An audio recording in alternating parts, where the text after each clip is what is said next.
झारखंड विधानसभा चुनाव से ऐन वक्त पहले पूर्व सीएम चंपई सोरेन ने जेएमएम से अलग होने के संकेत दे दिए हैं। सोशल मीडिया पर चंपई सोरेन ने एक बहुत ही भावुक पोस्ट लिखकर जेएमएम से मोहभंग होने के पीछे की वजह बताई है।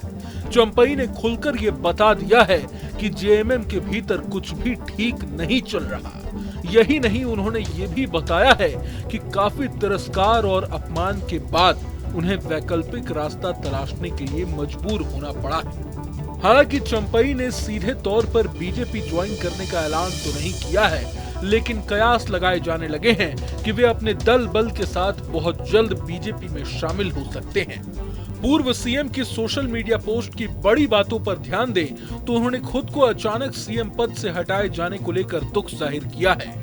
उनकी पोस्ट में जेएमएम के खिलाफ गुस्सा साफ तौर पर दिख रहा है। साथ ही साथ चंपई सोरेन ने पार्टी नेतृत्व यानी सीधे तौर पर मौजूदा सीएम हेमंत सोरेन पर बिना नाम लिए तीखा हमला भी बोला है। बता दें कि इससे पहले चंपई ने अपने सोशल मीडिया हैंडल से झारखंड मुक्ति मोर्चा का नाम भी हटा लिया था। साथ ही साथ चंपई सोरेन के गांव से भी जेएमएम के झंडे हटा दिए गए थे।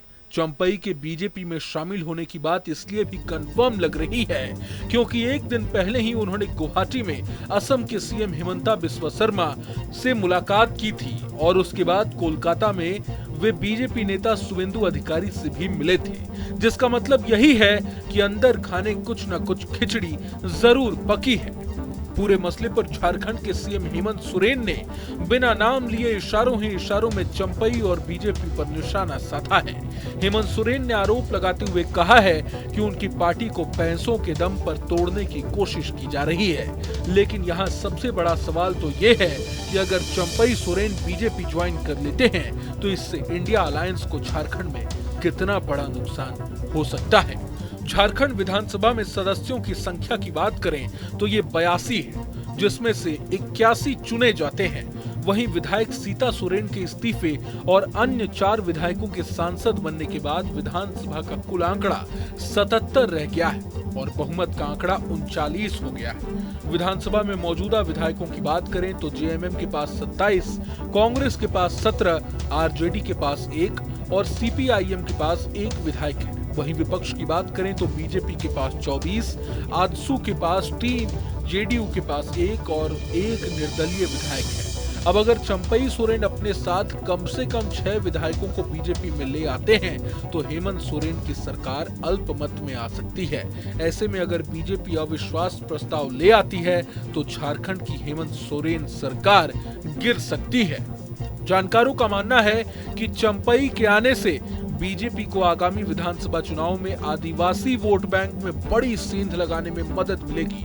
माना जाता है कि चंपई जमशेदपुर समेत कोल्हान क्षेत्र में अच्छी पकड़ रखते हैं। खासकर पोटका, घाटशिला और बहरागोड़ा, ईचागढ़, सरायकेला खरसावां, साथ ही साथ सिंहभूम जिले के विधानसभा क्षेत्रों में मजबूत जनाधार भी है। माना तो ये भी जा रहा है कि चंपई के बीजेपी में शामिल होने से कुल 14 विधानसभा सीटों के समीकरण बदल सकते हैं। फिलहाल कोल्हान क्षेत्र में 11 विधायक जेएमएम के हैं। चूंकि चंपई की आदिवासी समुदाय युवा मतदाताओं पर अच्छी पकड़ मानी जाती है, इसलिए इसका सीधा फायदा बीजेपी को मिल सकता है। हालांकि कुछ लोग तो ये भी कह रहे हैं कि चंपई सोरेन अपने एक अलग दल का गठन भी कर सकते हैं।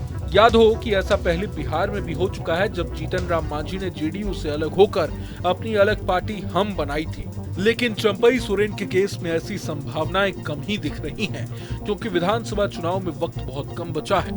हालांकि ये तो आने वाला वक्त ही बताएगा कि चंपई सोरेन आखिर क्या फैसला लेने वाले हैं।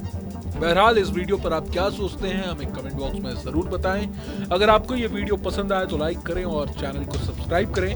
वहीं तमाम बड़ी खबरों के लिए देखते रहें न्यूज नेशन। न्यूज नेशन अब व्हाट्सएप पर खबरों के ताजा अपडेट के लिए न्यूज नेशन के इस क्यूआर कोड को स्कैन करें।